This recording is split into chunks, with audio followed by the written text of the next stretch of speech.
আজকের ভিডিওটা শুধুমাত্র মেয়েদের জন্য, কারণ এখনকার সিচুয়েশন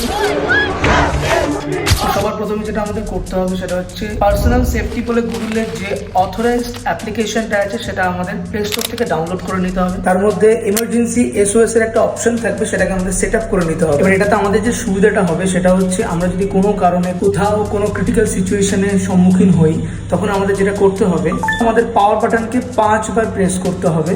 আর প্রেস করার সাথে সাথেই অটোমেটিক্যালি আমাদের ফোন থেকে কল চলে যাবে সেই সব এমার্জেন্সি নাম্বারসগুলো, যে নাম্বারগুলো আমরা সেভ করে রেখেছিলাম। তাদের কাছে লোকেশনও শেয়ার হয়ে যাবে, আর সেই সিচুয়েশনের আশেপাশে যা ভিডিওস থাকবে সেই ফুটেজও তাদের কাছে শেয়ার হয়ে যাবে ইমিডিয়েটলি। লিটারালি এখন যে সিচুয়েশন, এই সিচুয়েশনের মধ্যে আমার মনে হয় মেয়েদের ফোনে স্পেশালি এই অ্যাপ্লিকেশনটা থাকা খুবই দরকার। যত তাড়াতাড়ি সম্ভব তোমরা এই অ্যাপ্লিকেশনটা ইনস্টল অ্যান্ড সেট আপ করে নিও তোমাদের মোবাইলে। তো ভিডিওটা একদমই শেয়ার করতে ভুলো না তোমাদের ফ্যামিলি মেম্বার্স অ্যান্ড বন্ধু বান্ধবদের সাথে।